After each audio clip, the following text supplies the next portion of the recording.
नमस्कार दोस्तों, AICC preparation के यूट्यूब चैनल आप सभी का स्वागत है। दोस्तों हम लोग सीटेट दिसंबर 2022 के लिए सीडीपी अर्थात बाल विकास के प्रश्न पत्रों को हम लोग सॉल्व कर रहे थे। जिस संदर्भ में हम लोगों ने लगभग 5-6 साल के प्रश्न पत्रों को सॉल्व कर लिया है, जो कि आपको चैनल के प्लेलिस्ट में आपको मिल जाएगी। आज का जो हम लोग पेपर सॉल्व करेंगे ये 2018 दिसंबर में जो बोर्ड द्वारा या कह लीजिए सीटेट द्वारा जो एग्जाम ऑर्गेनाइज किया गया था, उसके हम लोग सीडीपी के यानी कि बाल विकास के आज 30 प्रश्नों को देखेंगे और ये प्रयास करेंगे कि आपको 30 में से 30 अंक प्राप्त हों जब भी आप पेपर दें। ठीक है, तो प्रश्नों को देखेंगे और उसको बनाने का प्रयास करेंगे, या ये कहिए कि हम प्रश्न को पढ़ के ही उससे उत्तर प्राप्त करने का प्रयास करेंगे। ठीक, क्योंकि सीडीपी या कह लीजिए कि जो ईवी साइकोलॉजी का सेक्शन है वो आपकी स्किल लेवल को चेक करता है, ना कि आपके फैक्ट वाली चीज़ों को। तो चलिए ज़्यादा समय ना लेते हुए अपने प्रश्न पत्र को शुरू करते हैं। यहाँ आपको प्रश्न दिखता रहेगा और हम यहाँ पे आपको उत्तर लिखते जाएंगे। ठीक है, चलिए शुरू करते हैं। देखिए पहला प्रश्न क्या लिख रहा है, ध्यान समझिएगा। लिख रहा है कि बच्चे डैश को छोड़कर अन्य सभी द्वारा लिंग भूमिकाएं ग्रहण करते हैं। देखिए लिंग भूमिकाओं का मतलब यह है कि मेल और फीमेल, अर्थात ये जो ऑप्शन दिया गया है इन सब में से किसे छोड़कर वो लिंग भूमिकाएं ग्रहण करते हैं, यानी कि जो 3 ऑप्शन है उन तीनों ऑप्शन से वो ये जानते हैं कि क्या महिला क्या पुरुष होता है, और एक ही ऑप्शन ऐसा है जिससे वो नहीं जानेंगे। चलिए समझते हैं। देखिए पहला सामाजिकरण। देखिए अगर समाज की बात करें तो आप समाज में आपको मेल फीमेल दोनों देखने को मिलेंगे, अर्थात बच्चा वहां तो सीखेगा ही सीखेगा कि क्या मेल होता है क्या फीमेल होता है। तो ये ऑप्शन तुम्हारा सही नहीं होगा, क्योंकि उसने क्या पूछा था कि छोड़कर, हमें वो ऑप्शन चुनना जो नहीं होगा। दूसरा पढ़िए संस्कृति। देखिए संस्कृति में भी बच्चा भाई पहनावे से पहचान लेगा ना कि फीमेल का पहनावा अलग है, मेल का पहनावा अलग है। ट्यूशन, देखिए ट्यूशन मतलब ये होता है कि जैसे अगर कहीं बच्चा जा रहा है पढ़ने तो कोई शिक्षक उसको थोड़ी बताएगा कि बेटा ये फीमेल है या मेल है, इसे दूर रहो। अर्थात हमारा जो राइट आंसर होगा वो क्या होगा, ट्यूशन। ट्यूशन से वो लिंग भूमिका को नहीं सीखेगा, अर्थात मेल फीमेल के बारे में उसके कोई जानकारी प्राप्त नहीं होगी। लास्ट वाला जो है मीडिया, मीडिया से भी चीजों को सीखता है। तो राइट आंसर क्या हो जाएगा, 3rd नंबर ऑप्शन। सेकेंड, तो क्वेश्चन पढ़िए, आंसर लीजिए। देखिए मानकीकृत परीक्षण की आलोचनाओं में से एक बात यह है कि, यानी कि जो आलोचनाएं की जाती है, जैसे कोई किसी ने कोई रूल बनाया या किसी ने कोई नियम लाया, तो उसकी जो मानकीकृत आलोचनाएं हैं उनमें से एक इनमें से कौन सा होगा। पहला देखिए उनकी भाषा को समझना मुश्किल है, परीक्षण बड़ी आबादी पर लागू किए जा सकते हैं, वे बच्चों की क्षमता का स्पष्ट तस्वीर नहीं देते। लास्ट वाला पढ़िए, वे मुख्य रूप से मुख्य धारा की संस्कृति का प्रतिनिधित्व करते हैं और इसलिए पक्षपाती हैं। ठीक, तो मानकीकृत जो परीक्षण है, परीक्षण जैसे मानकीकृत मतलब जो परीक्षण किया जा रहा है, कह दिया गया कि इन्हीं चीजों का आप परीक्षण कर लीजिए। एक बात बताइए, जरूरी है कि जो आपने पैमाना तैयार किया है उसी हिसाब से बच्चा प्रिपेयर हो? नहीं ना। इसलिए कह रहा है कि जो लास्ट ऑप्शन है वे मुख्य धारा की संस्कृति का प्रतिनिधित्व करते हैं इसलिए पक्षपाती हैं। बिल्कुल सही है। ठीक है, जो आलोचना की जा रही है या जो मानकीकृत परीक्षण है वो उस संदर्भ में ये बात बिल्कुल सत्य है कि उस परीक्षण में, जैसे हमको अगर परीक्षण लेना हुआ, मान लीजिए किसी बच्चे का वो साइंस में तेज है, हमने उसका ले लिया इंग्लिश का, तब तो कमजोर हो जाएगा ना, और हम कह देंगे कि वो कमजोर है। ठीक, लेकिन परीक्षण मेरा गड़बड़ है, इसीलिए इस परीक्षण की आलोचना, आलोचना मतलब बुराई यही है कि ये केवल अपने हिसाब से देखता है। ठीक, तो राइट आंसर क्या हो जाएगा, option number 4 is the right answer. Question पढ़िए, उसी के हिसाब से आप आंसर निकालने का प्रयास कीजिए। थोड़ा सा आप दिमाग लगाएंगे तो ये 30 on 30 भी आप कर सकते हैं, कोई बहुत बड़ा मुश्किल काम नहीं है। चलिए अगला प्रश्न, एकाधिक बुद्धिमानी का सिद्धांत। देखिए कह रहा है एकाधिक यानी कि एक से अधिक जो बुद्धि है उसका क्या सिद्धांत है। पहला नंबर, बुद्धि कई प्रकार की हो सकती है, पेपर पेंसिल में सहायक नहीं है, प्रभावी अध्यापन के द्वारा बुद्धि बढ़ाई जा सकती है, बुद्धि तेजी से बढ़ाई जा सकती है। देखिए वो कह रहा था कि एकाधिक, एकाधिक मतलब एक से अधिक बुद्धि की बात कर रहा है। तो जरा पहला नंबर ऑप्शन देखिए क्या बोल रहा है, बुद्धि कई प्रकार की हो सकती है, और यही हमारा राइट आंसर हो जाएगा। क्लियर, एकाधिक बुद्धि, वो तो इजी है, कोई दिक्कत नहीं होनी चाहिए। चलिए अगला प्रश्न, शिक्षक सीखने के लिए मूल्यांकन और सीखने के लिए मूल्यांकन दोनों का उपयोग कर सकते हैं। ध्यान सुनिएगा, पहला पॉइंट क्या कह रहा है, सीखने के लिए मूल्यांकन और सीखने के मूल्यांकन का उपयोग कर सकते हैं। पहला, बच्चों की सीखने की जरूरत को जानने में, तदनुसार शिक्षण रणनीति का चयन करने में। ये तो केवल मूल्यांकन का हुआ, बात को समझिए। उसने कहा है कि आपको क्या करना है, सीखने के लिए मूल्यांकन है। देखिए एक शब्द है आपका के लिए और एक शब्द है के, मतलब सीखने के मूल्यांकन। आप दोनों का आकलन करना है, ध्यान समझिएगा। तो पहला वाला जो ऑप्शन लिखा है, बच्चों की सीखने की जरूरतों को जानने और उसकी रणनीति का चयन करने, ये तो पहला वाला ऑप्शन हुआ। केवल केवल हम चाहते हैं कि बच्चों के लिए हम मूल्यांकन कर रहे हैं, तो ये तो होगा नहीं, हमको दोनों ढूंढना है। देखिए आवधिक अंतरालों पर बच्चे का प्रदर्शन आकलन करने में और बच्चे को प्रमाणित करने में, फिर वही बात हो गई। अगला ऑप्शन देखिए, बच्चों की प्रगति की निगरानी आपको करना ही नहीं है, तो निगेटिव वर्ड हो गया, हटाइए इसको। लास्ट में देखिए, बच्चों की प्रगति और उपलब्धि स्तर को जानने में, ये देखिए बिल्कुल सही है। के लिए मतलब किसके लिए, बच्चों की प्रगति के लिए हम मूल्यांकन कर रहे हैं। दूसरा, किसके लिए, किसके लिए भाई, तो पढ़िए क्या लिखा है, उपलब्धि स्तर के लिए, मतलब ये जानने के लिए। पहला तो हमने कर दिया मूल्यांकन किसके लिए किया, बच्चों के लिए। और क्यों किया, क्योंकि हमें ये जानना था कि उसकी स्किल लेवल या उसका डेवलपमेंट लेवल कहां तक है। तो इसका जो राइट आंसर हो जाएगा वो कौन सा हो जाएगा, option number 4 is a right answer. Clear है, आई होप आपको समझ में आ रहा होगा। चलिए आगे बढ़ते हैं, अगला प्रश्न बनाते हैं। निम्नलिखित में से कौन सा सतत और व्यापक मूल्यांकन से संबंधित नहीं है। ठीक है, ध्यान से, निगेटिव वाला आपको ढूंढना है। वैसे हम निगेटिव एलिमिनेट कर देते हैं, लेकिन यहां हमें निगेटिव ढूंढना है क्योंकि कह रहा है कि कौन नहीं है। पहला नंबर, यह शिक्षण अधिगम प्रक्रिया का एक अभिन्न अंग है, ये तो सही है भाई। दूसरा, यह विभिन्न शिक्षा क्षेत्रों में बच्चे के उपलब्धि पर केंद्रित है। यह बच्चों को धीमे, खराब या बुद्धिमान रूप में चिन्हित करने में उपयोगी होता है। इसे भारत के शिक्षा के अधिकार अधिनियम द्वारा अनिवार्य किया गया है। तो जरा सेकंड नंबर ऑप्शन पढ़िए, यह विभिन्न शिक्षा क्षेत्रों में बच्चे की उपलब्धि पर केंद्रित है। गलत, बच्चे की प्रगति पर केंद्रित है। ये इस पे नहीं कि बच्चा इतना मार्क्स पाएगा, इस पे कि बच्चा सीखा कितना है। ठीक है, तो निगेटिव हमारा कौन सा हो गया, सेकंड नंबर। और यही हमसे पूछा ही था कि बताइए कौन सा नहीं है। ठीक है, चलिए अगला प्रश्न, बच्चों में प्रतिभाशाली के कारण हो सकता है, अर्थात जो बच्चा बहुत अच्छा पढ़ने में है या प्रतिभाशाली है उसमें क्या हो सकता है। पहला नंबर ऑप्शन, एक संसाधन समृद्ध वातावरण, सफल माता पिता, एक अनुशासित दिनचर्या, ये तो कतई नहीं होगा, निगेटिव है, हटाइए इसको। अनुशासन और वातावरण के बीच अंतःक्रिया, यानी कि देखिए आप किसी भी बच्चे का डेवलपमेंट तभी अच्छा होगा जब अनुवांशिक, मतलब कि उसके माता पिता के लक्षण उसमें आए रहे, प्लस उसको एक अच्छा एनवायरनमेंट मिले। ठीक, अनुवांशिक मतलब जैसे उसके हाथ पैर ठीक ठाक हो, ऐसा ना हो कि वो देखने में गड़बड़ हो या ब्लाइंडनेस हो या सुनने में दिक्कत हो, तो इससे डेवलपमेंट काफी हद तक प्रभावित होता है। अर्थात हेरिडिटी और एनवायरनमेंट दोनों का इंपैक्ट पड़ता है सीखने में। और यही तो हमसे पूछा है, एक बच्चा प्रतिभाशाली कब होगा, जब उसको ये दोनों चीजें मिल जाएंगी। ठीक, यानी कि option number 4 is the right answer. चलिए अगला प्रश्न देखते हैं और इसको बनाने का प्रयास करते हैं। देखिए, सामाजिक आर्थिक रूप से वंचित पृष्ठभूमि से आने वाले बच्चों को कक्षा के माहौल की आवश्यकता होती है। यानी कि जैसे जो बच्चा सोसाइटी से थोड़ा पिछड़ा हुआ है, या कह लीजिए कि रेगुलर सोसाइटी में नहीं रह रहा है या उससे बाहर इलाकों में रह रहा है, अगर वो कक्षा में पढ़ने आ रहा है तो उसको किस प्रकार का आप माहौल देंगे। देखिए सीधी सीधी बात है, उसको अच्छा माहौल मिलना चाहिए। ऑप्शन पढ़िए, आपका उत्तर मिल जाएगा। पहला, उसके सांस्कृतिक और भाषाई ज्ञान को महत्व देता है तथा उसका प्रयोग करता है। सही नहीं सही है, सही लग रहा है ना, कि भाई जैसे जो भी उसको भाषा आती है और जो भी उसकी संस्कृति है उसको आप महत्व दें। दूसरा, उसके भाषा के उपयोग को हतोत्साहित, मतलब जैसे वो कह रहा है कि जैसे मान लीजिए देसी भाषा में बोल रहा है और आपने कहा नहीं खड़ी भाषा बोलो, शुद्ध हिंदी बोलो, तो बेचारा डाउन हो जाएगा, अगले दिन उसका आने का मन नहीं करेगा। तो सेकंड नंबर ऑप्शन तो होगा ही नहीं।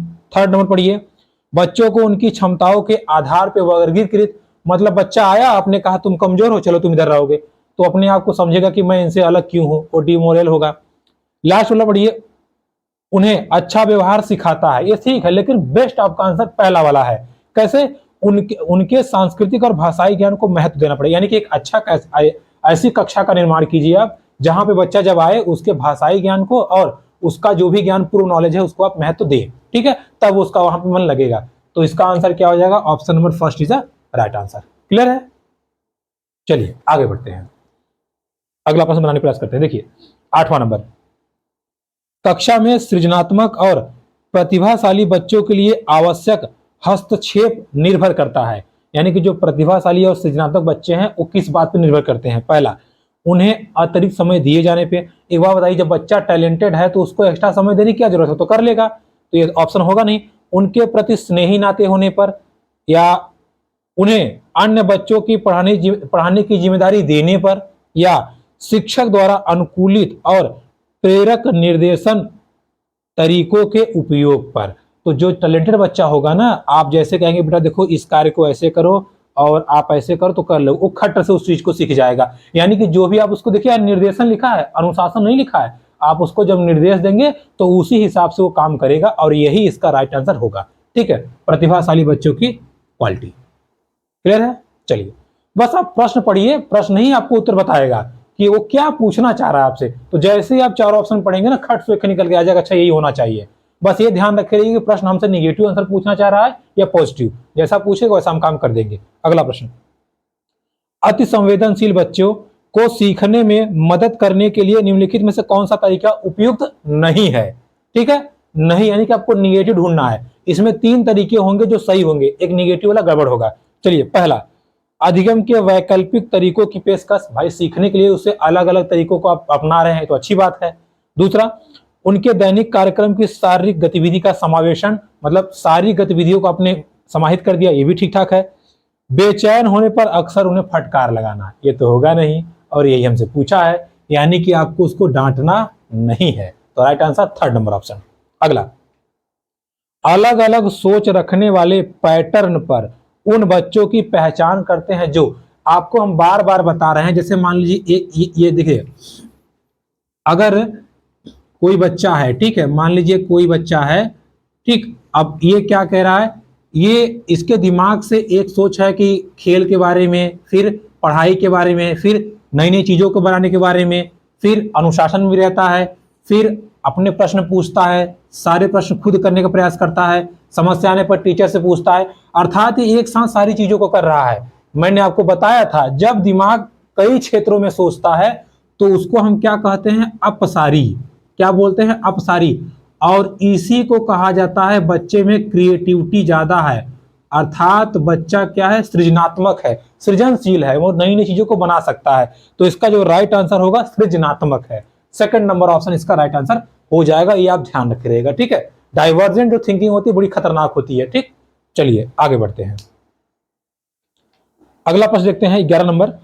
कह रहा कि निम्नलिखित में से कौन सा शिक्षक द्वारा कक्षा में बच्चों के लिए समस्या हल करने के तरीकों का वर्णन नहीं करता? ध्यान रखिएगा, नहीं करता मतलब आपको निगेटिव ढूंढना है। चलिए देखते हैं। कुछ हल करते समय गलतियों को करने के प्रति ईमानदार रहना, ये देखिए सही है, बिल्कुल सही है। अगर भाई गलती हो रही है तो बता दे कि देखिए यहाँ गलती आपसे हो रही है, शिक्षक की बात कर रहा है, ध्यान रखे रहिएगा। अगला, सोच विचार परीक्षण और विभिन्न उत्तरों जैसी शब्दावली का प्रयोग करना, अभिसरण उत्तर वाले प्रश्न पूछना।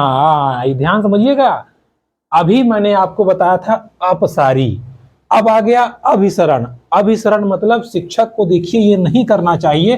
क्या नहीं करना चाहिए? जैसे आपने कह दिया कि बेटा बताओ भारत के प्रधानमंत्री कौन है, तो बता देगा श्री नरेंद्र मोदी जी हैं। तो आपने उसका ज्ञान सीमित हो गया। अगर आप यही पूछ लें कि प्रधानमंत्री क्या होता है, तब उसके दिमाग अच्छा क्या होता है, या प्रधानमंत्री अगर जानते हो, तब वो बताना शुरू कर देगा कि हाँ हमने देखा है, टीवी में देखा है, उनका नाम ये है, वो यहाँ जाते हैं, वहां आते हैं, उन्होंने ये भाषण दिया, ये दिया, तो तमाम चीजें वो बता देगा। यानी कि आपने एक प्रश्न को पूछा, उसने तमाम उत्तर दे दिया। आपको ऐसा करना है। लेकिन अभिसरण मतलब होता है आपने प्रश्नों को लाके लिमिट बांध दी। जैसे आपने कहा कि ये सवाल लगा के दिखाओ, तो वो सवाल लगा के दिखा दिया। अब आप कह दीजिए इस सवाल को कई तरीके से लगाओ, तब वो सोचेगा अच्छा कितने तरीकों से लगा सकते हैं।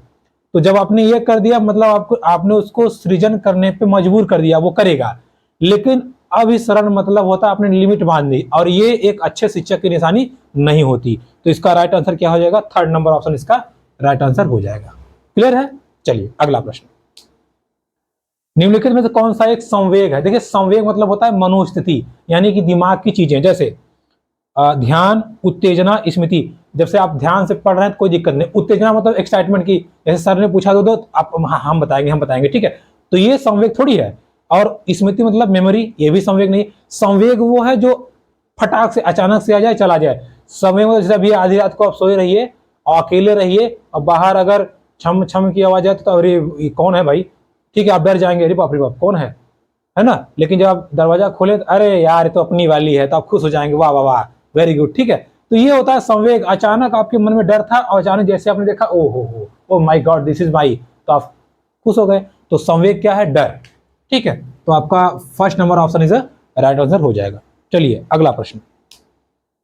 एक 3 साल का बच्चा बताता है, क्या बताता है भाई, दूध बूथ पर एक मशीन द्वारा दूध का उत्पादन होता है। मतलब बच्चा बता रहा है कि जो दूध बूथ होता है उस पर दूध बनता है ना। अब बताइए वो क्यों बता रहा है। जैसे अभी छोटे बच्चे को लेके जाइए आप ना, तो मेले में घुमा दीजिए, तो जानते हैं अगली बार वो जिद करेगा। क्यों करेगा पता है, कहेगा पापा पापा मम्मी मेला चलेंगे, क्यों, झूलना झूलेंगे। उसको दिमाग में चढ़ जाता है अच्छा वहां झूलना था बड़ा वाला, हम वही झूलेंगे। अर्थात ये बच्चा अपने अनुभव पर बात कर रहा है। तो चलिए ऑप्शन ढूंढते हैं। बच्चे का जवाब दूध बूथ से दूध खरीदने के अनुभव पर आधारित है। अगला ऑप्शन हमको देखने की जरूरत ही नहीं है। राइट आंसर क्या हो जाएगा, फर्स्ट नंबर, ठीक है। उसने देखा हुआ इसलिए वो बता रहा है। चलिए आगे देखिए, निम्नलिखित में से कौन सा शिक्षक की भूमिका का सबसे अच्छा वर्णन करता है। मतलब एक शिक्षक की भूमिका का सबसे बेटर वर्णन कौन करता है। चलिए देख लेते हैं, ऑप्शन को पढ़ लेते हैं। पहला नंबर, एक शिक्षक निर्धारित पाठ्य पुस्तक का पालन करना चाहिए, बिल्कुल नहीं। पाठ्यक्रम को समय पर पूरा करने के साथ दोहराने के लिए पर्याप्त समय देना चाहिए, बिल्कुल नहीं। पाठ्यक्रम पूरा करना जिम्मेदारी नहीं होती। आराम के लिए जगह बनाना जहां बच्चे संवाद और पूछताछ के माध्यम से सीखते हैं, और यही राइट आंसर होगा क्योंकि 4th नंबर में अनुशासन लिखा है। तो राइट आंसर क्या हो जाएगा, 3rd नंबर ऑप्शन, ठीक है। मतलब एक ऐसी जगह का निर्माण करना जहां बच्चे अच्छे से प्रश्न पूछें और प्रश्नों के माध्यम से सीखें, ये एक अच्छे शिक्षक की निशानी है। अगला प्रश्न, निम्नलिखित में से कौन सा कक्षा समृद्ध शिक्षा को प्रोत्साहित करती है। मतलब एक कंप्लीट क्लास कौन सी हो सकती है कि वो कौन बताता है। पहला नंबर, वह कक्षा जिसमें खुली गतिविधि के कोने हो, मतलब हर जगह अपना आपका गतिविधि एक्टिविटी होती रहे। विभिन्न प्रकार के बाल साहित्य खुली पुस्तकें हों जो दिन के किसी भी समय प्राप्त किया जा सके। ये तो बिल्कुल पॉजिटिव आंसर है भाई। आप एक्टिविटी करने के लिए फ्री हैं, आपके पास किताबों का भंडार पड़ा है और हमेशा खुला है, कोई बच्चा जाके जब चाहे पढ़ना चाहे पढ़ सकता है। तो ये तो बहुत ही जबरदस्त कक्षा है। लेकिन अगला ऑप्शन भी पढ़ लेते हैं, शायद वो अच्छा मिल जाए, लेकिन ये अभी तक बिल्कुल सही है। दूसरा देखिए, अलमारी में अच्छी तरह की किताबें हों जहां सप्ताह में एक बार, ये कौन सी बात हुई भाई, ये तो गलत हो गया। पाठ्य पुस्तक सामग्री का संचालित योजनाबद्ध आधारित कक्षा नहीं, बिल्कुल नहीं, योजनाबद्ध कक्षा नहीं होती, बच्चों के अनुसार होनी चाहिए। वह कक्षा जिसमें प्रदर्शित विभिन्न प्रकार की सामग्री बच्चों के पहुंच से परे हो, मतलब बच्चे पहुंच ही ना पाए, तो ऐसा भी नहीं है। तो राइट आंसर क्या हो जाएगा, option number first is the right answer. चलिए अगला प्रश्न देखते हैं, उसको बनाने का प्रयास करते हैं। 16वां नंबर, निम्नलिखित में से कौन सी कक्षा में पाठ्य पुस्तकों की भूमिका का सबसे अच्छा वर्णन करता है। देखिए पहला वाला प्रश्न पूछा था कक्षा, इसमें कह रहा है कि पाठ्य पुस्तकों की भूमिका। पहला, वे राज्य या राष्ट्र के अधिगम में एक रूपता बनाए रखते हैं। वे अध्ययन के पाठ्यक्रम के बारे में शिक्षकों और माता पिता को मार्गदर्शन प्राप्त करते हैं। वे संसाधन रहित संदर्भ में सबसे आवश्यक अधिगम संसाधन बनते हैं। वे कक्षा में उपलब्ध संसाधन और संदर्भ सामग्री में से एक है। एक बात बताइए, पाठ्य पुस्तक क्या है? क्या हम पाठ्य पुस्तकों से ही सीख सकते हैं? नहीं ना। आप पाठ्य पुस्तक से सीखते हैं, आप टीचर से सीखते हैं, आप घर वालों से सीखते हैं, आप सोसाइटी से सीखते हैं, आप बड़ों से सीखते हैं। अर्थात कक्षा में जो उपलब्ध सामग्री है वो उनमें से केवल एक ये संसाधन है सीखने का, यानी कि option number 4 is a right answer. Clear है? चलिए अगला प्रश्न, राष्ट्रीय पाठ्यचर्या फ्रेमवर्क 2005 ने अपनी समझ प्राप्त की है कहां से? देखिए व्यवहारवाद से, रचनावाद से, संज्ञानात्मक सिद्धांत से या मानवतावाद से। तो देखिए इसका इंग्लिश जब पढ़ेंगे तो आपको बेटर समझ में आ जाएगा, बिहेवियरिज्म या कंस्ट्रक्टिव्म, यही तो है। हमेशा आपको कंस्ट्रक्टिव सोचना है, यानी कि रचनात्मक ज्ञान आपको लेना है, आप नई नई चीजों को बना सकें, आप में क्रिएटिविटी पैदा हो। तो राष्ट्रीय जो फ्रेमवर्क एनसीएफ 2005 है वो हमारा इसी पे वर्क करता है, यानी कि option number 2 is a right answer. अगला प्रश्न, कक्षा में बच्चों को प्रेरित समझा जा सकता है, यानी कि कक्षा में बच्चे मोटिवेटेड हैं, कब आप समझेंगे? कक्षा में अनुशासन बनाए रखने के लिए? नहीं, इसका मतलब वो डरे हुए हैं। वे सभी उपस्थित नियमित है? ये भी नहीं है। वे शिक्षक से स्पष्टीकरण प्राप्त करने के लिए प्रश्न पूछते हैं? ये बिल्कुल सही है। अगर बच्चा जब मोटिवेट होगा तो जैसे आपने कुछ बताया कि देखो बेटा ऐसी ऐसी चीजें हैं, जब उसको समझ नहीं आएगा तो आपसे पूछेगा कि सर आपने ये बताया तो ये कैसे हुआ, या अगर उसको कहीं डाउट होगा तो पूछेगा सर आपने ये बताया तो क्या ये नहीं हो सकता।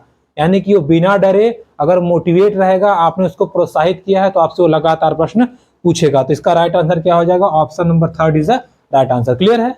चलिए अगला प्रश्न, निम्नलिखित में से कौन सा बच्चों में अधिगम में सुधार करने के लिए सबसे अधिक उपयुक्त है? यानी कि उनके लर्निंग में सीखने के लिए सबसे उपयुक्त क्या है? पहला नंबर, शिक्षक को विभिन्न उदाहरणों और चित्रों का उपयोग करके विषय की व्याख्या करनी चाहिए। ठीक है, बट अगला ऑप्शन देख लेते हैं। कक्षा में सभी प्रकार की शिक्षण सामग्री होनी चाहिए। ये तो कोई इंपॉर्टेंट है नहीं भाई। अधिगम में सुधार करने के लिए आप सब सामान रख दीजिए, पढ़ाई ना हो तो क्या सुधरेगा? कुछ नहीं। शिक्षक को वास्तविक जीवन परिस्थितियों पर बच्चों के एक दूसरे के साथ, देखिए आ गया ना, यानी कि लाइफ से उन्होंने जोड़ दिया। शिक्षक जब भी बातचीत करे या जो भी नॉलेज दे उसको उनके लाइफ से रिलेट कर दे, और सबसे बेस्ट यही ऑप्शन होगा। Option number 3 is the right answer. हमें फोर्थ देखने की जरूरत ही नहीं है। चलिए अगला, अनुशासन को अधिगम वातावरण में एक महत्वपूर्ण भूमिका निभाता है। किस तरह की मदद करता है? मतलब जो अनुशासन है वो अधिगम में एक महत्वपूर्ण भूमिका निभाता है। कैसे? चुप्पी साधे रहने के लिए? नहीं, बिल्कुल गलत। शिक्षकों को निर्देश देने के लिए? ये भी नहीं।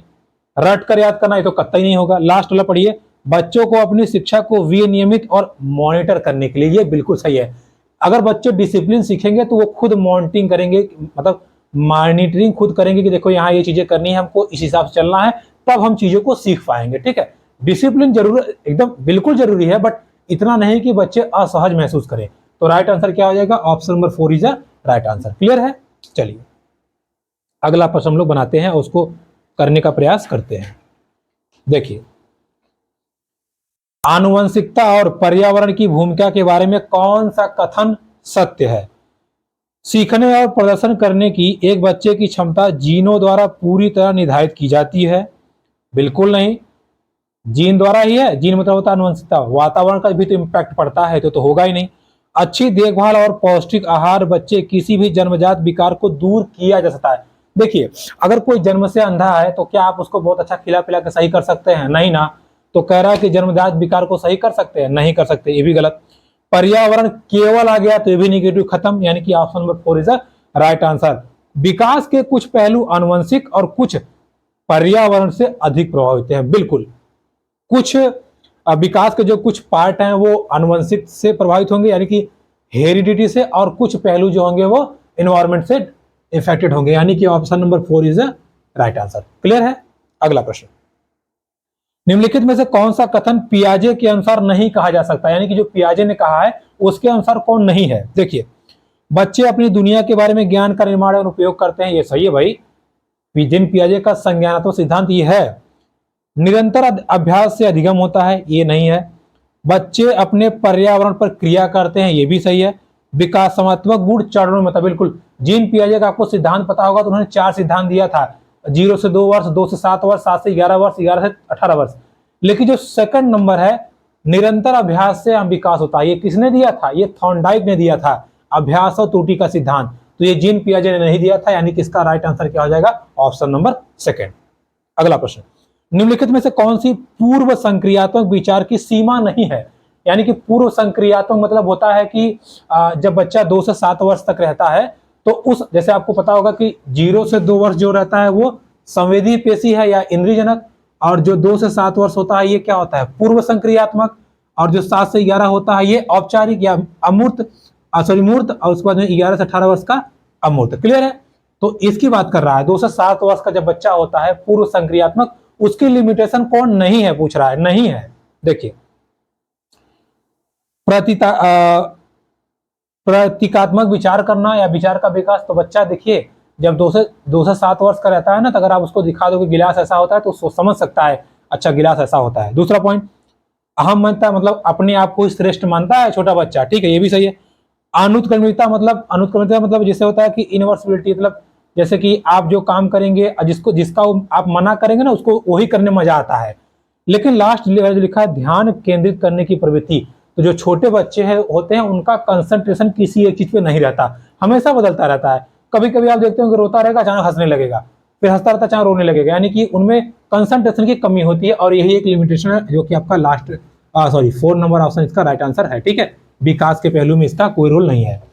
आगे देखिए अगला प्रश्न 24वां नंबर पर पढ़ लेते हैं, इसको बना लेते हैं। देखिए लिखा है डैश के अलावा निम्नलिखित कारणों से खेल युवा बच्चों के विकास में भूमिका निभाता है, यानी कि खेल के कारण के अलावा मतलब खेल के कारण किसका विकास नहीं होता, तभी तो बोला है के अलावा, बाकी सबका होता है। पहला देखिए यह उनकी इंद्रियों को उत्तेजित करता है, जैसे आप अगर क्रिकेट खेलते हैं, कोई गेम खेलते हैं तो आपसे देखते रहते हैं कहां से बॉल आ जाए, कहां से क्या हो जाए, कबड्डी खेल रहे हैं तो नजर बनाए रखते हैं कैसे पकड़ लें, तो ये तो होगा। समय बिताने का सुखद तरीका है, नए कौशल हासिल करते हैं, शरीर पर निपुणता प्राप्त करते हैं। जो सेकंड ऑप्शन है समय बिताने का जो सुखद तरीका, ऐसा नहीं है भाई, उससे आपका विकास होता है, डेवलपमेंट होता है। तो यही तो कहा था किसके अलावा, तो राइट आंसर क्या हो जाएगा सेकंड नंबर। 25वां प्रश्न निम्नलिखित में से कौन सा प्रश्न बच्चों को गंभीर रूप से सोचने के लिए आमंत्रित करता है, यानी कि बच्चे सीरियसली कब सोचेंगे। देखिए सही जवाब क्या है तब सोचेंगे, क्या आप इस तरह की स्थिति के बारे में सोच सकते हैं, विभिन्न तरीकों से हम इसे कैसे हल कर सकते हैं, जैसे हमने कह दिया कि अब ये बताइए 2+2+2+2 कितना होगा, तो कोई इसको जोड़ देगा, कोई इसको गुणा करके बता देगा, कोई इसे गिनेगा कि 2+2 कितना 6 है, उसमें गुणा कर देगा। तो यानी कि आप कह दीजिए बेटा ऐसा है, लो ये सवाल है, इसको आप बताओ, या ये स्थिति है, आप कितने तरीकों से सॉल्व कर सकते हो, तब बच्चा दिमाग लगाना शुरू करेगा। अच्छा सर एक तरीका ये है, हाँ हाँ सही है, अगला तरीका बताओ सर, दूसरा तरीका ये है, हाँ बिल्कुल सही है सर, तीसरा तरीका ये है, हाँ बिल्कुल सही है सर, चौथा तरीका ये है। यानी कि अलग अलग तरीकों से जब आप सोचेंगे तो डेवलपमेंट का या ये वही प्रश्न है जिससे बच्चे गंभीर रूप से सीखेंगे और अलग अलग तरीकों का वो निर्माण कर लेंगे। ठीक है, तो प्रश्न जब भी आप पूछिए ऐसा प्रश्न पूछिए सस्पेंस वाला, जिससे वो काफी सारी चीजों को दिमाग में सोचना शुरू कर दें। ठीक है, चलिए तो राइट आंसर क्या हो जाएगा, third number option is right answer. 25 number question का थर्ड नंबर। 26वां प्रश्न देखते हैं, निम्नलिखित में से कौन सा विकल्प प्रगतिशील शिक्षा का सबसे उदाहरण है, अच्छा उदाहरण है। प्रगतिशील शिक्षा मतलब जो आपको हमेशा प्रोग्रेस के मार्ग पे लेके जाए। पहला देखिए थीमेटिक इकाइयां, नियमित इकाई परीक्षण रैंकिंग, व्यक्तिगत अधिगम क्षमता समूह बनाना, छात्रों की लेवलिंग, लेवलिंग तो आपको कतई नहीं करना है और रैंकिंग भी नहीं करनी है, तो फर्स्ट सेकंड गलत हो गया। परियोजना विधि, क्षमता समूह बनाना, रैंकिंग, फिर रैंकिंग आ गया, रैंकिंग मतलब होता है पहला दूसरा तीसरा, ये तो करना ही नहीं है। लास्ट वाला पढ़िए, करके सीखना, परियोजना, सहयोग से सीखना, तो सबसे बेस्ट सीखने का तो यही ऑप्शन हुआ। तो 26 का third number option is right answer. देखिए सारे प्रश्न को हम जानते हैं, बस जरूरत है थोड़ा सही दिशा में सोचने की। जिस दिन आप सोचने लग जाएंगे तो 30 on 30 कहीं नहीं गया है। ठीक है, नहीं 30 मिलता तो 25+ गारंटी है। चलिए अगला प्रश्न, प्रगतिशील शिक्षा के बारे में निम्नलिखित में से कौन सा कथन बताता है शिक्षा स्वयं ही जीवन है, यानी कि जो प्रोग्रेस एजुकेशन है, तो इन चारों में से कौन सा ऐसा ऑप्शन है जो बता रहा है कि शिक्षा ही जीवन है। पहला, स्कूलों की आवश्यकता नहीं है, क्यों नहीं हो सकता है भैया, ये तो गलत हो गया। स्कूलों में शिक्षा सामाजिक और प्राकृतिक दुनिया को प्रतिबिंबित करे, जीवन सच्चा शिक्षक है, स्कूल शिक्षा को यथासंभव लंबे समय तक जारी रखना चाहिए। देखिए तो क्या है, आप बताइए क्या कह रहा था, एजुकेशन इज लाइफ, इसको हम उल्टा कर देते हैं, लाइफ इज एजुकेशन, यानी कि जीवन ही एजुकेटर है, जो आपकी लाइफ है वही आपको सब कुछ सिखाती है, ये होता है प्रगतिशील शिक्षा। तो 27 का आंसर हो जाएगा थर्ड नंबर ऑप्शन। क्लियर है, चलिए कोहेल वर्ग के सिद्धांत के योगदान के रूप में किसे माना जाता है, यानी कि कोहेल वर्ग का जो सिद्धांत है वो किसे माना जाता है। इस सिद्धांत में विस्तृत परीक्षण प्रक्रियाएं हैं, नहीं है, बिल्कुल गलत है। यह नैतिक तर्क और कार्यवाही के बीच एक स्पष्ट संबंध नहीं, उनका विश्वास बच्चे के नैतिक दार्शनिक से है, बिल्कुल नहीं। लास्ट वाला पढ़िए, उनके सिद्धांत ने संज्ञानात्मक परिपक्वता और नैतिक परिपक्वता के एक सहयोग का समर्थन किया है, और यही राइट आंसर है। उन्होंने एक सिद्धांत दिया है जिसकी वजह से मतलब डेवलपमेंट और कह लीजिए विकास का क्या क्या रिलेशन है, उन्होंने बताया है, जो कोहेल वर्ग का नैतिकता का सिद्धांत है। अगला निकटवर्ती विकास क्षेत्र के संदर्भित करता है, में संदर्भित करता है। पहला, उस विकासात्मक चरण को जब बच्चा सीखने की पूरी जिम्मेदारी लेता है। एक संदर्भ को जिसमें बच्चा सहयोग से सही स्तर के साथ कोई कार्य लगभग स्वयं कर सकता है, और यही राइट आंसर है। ऑप्शन पढ़िए, कह रहा है निकटवर्ती विकास। मैंने आपको बताया था एक पेपर में, कोई था प्रीवियस ईयर का, निकटवर्ती विकास मतलब एक बच्चा अपने किसी के पास होने से, उनके थोड़े से सहयोग से काम स्वयं कर ले। देखिए, एक होता है सहयोग द्वारा कार्य, सहयोग द्वारा मतलब उन्होंने करवाया तब बच्चे ने किया। एक होता है निकटवर्ती सहयोग, निकटवर्ती सहयोग मतलब उनके होने की वजह से थोड़ी बहुत हेल्प से बच्चा पूरा काम स्वयं कर लिया। तो राइट आंसर क्या होगा आपका? Second number option is the right answer. Clear है? चलिए, एक उभयलिंगी व्यक्तित्व। उभयलिंगी व्यक्तित्व मतलब होता है, जैसे देखिए यहां जेंडर की बात नहीं कहा है, अगर जेंडर की बात नहीं कहा है तो आप सोशलिज्म मत जाइएगा। कह रहा है कि उभयलिंगी व्यक्तित्व क्या था, में आमतौर पर माने गए मर्दाना और स्त्री गुणों का समावेशन होता है, और यही राइट आंसर है। ठीक है, व्यक्तित्व की बात कर रहा है, इसलिए पुरुष और स्त्री, तो मतलब जैसे कि जैसे जो ट्रांसजेंडर होते हैं, जिनमें पुरुषों का और स्त्रियों का लक्षण दोनों होता है, तो उनको कहा जाता है क्या? उभयलिंगी व्यक्तित्व का। बाकी अदर ऑप्शन क्या है कि वे दृढ़ और अहंकारी होने की आदत है, बिल्कुल नहीं है। समाज में प्रतित रूढ़िवादी लिंग, रूढ़वादी कहाँ भाई, जेंडर की तो बात ही नहीं हुई है। वो तो कह रहा है ना कि व्यक्तित्व मतलब पर्सनालिटी। ठीक है, तो आपका पहला नंबर ऑप्शन राइट आंसर हो जाएगा। तो दोस्तों, ये था हमारा दिसंबर 2018 का पेपर। आपको, आई होप आपको समझ में आएगा। ऐसे ही आपका पेपर आने वाला है, या आप जब एग्जाम देंगे तो ऐसे ही आएगा। तो बिल्कुल टेंशन नहीं, आराम से सारे पेपर को देखिए, उसको रीड करिए और प्रयास कीजिए कि, देखिए मैं बार बार कर रहा हूं, आप स्वयं से प्रयास कीजिए कि क्वेश्चन आपसे क्या कहना चाहता है। तो आपने जिस दिन ये सीख लिया, आपका फटाफट आंसर बन जाएगा। ठीक है, तो मिलते हैं आपसे नेक्स्ट वीडियो में। और अगर वीडियो पसंद है तो please like, comment, share, subscribe YouTube channel. मिलते हैं आपसे नेक्स्ट वीडियो, तब तक के लिए नमस्कार।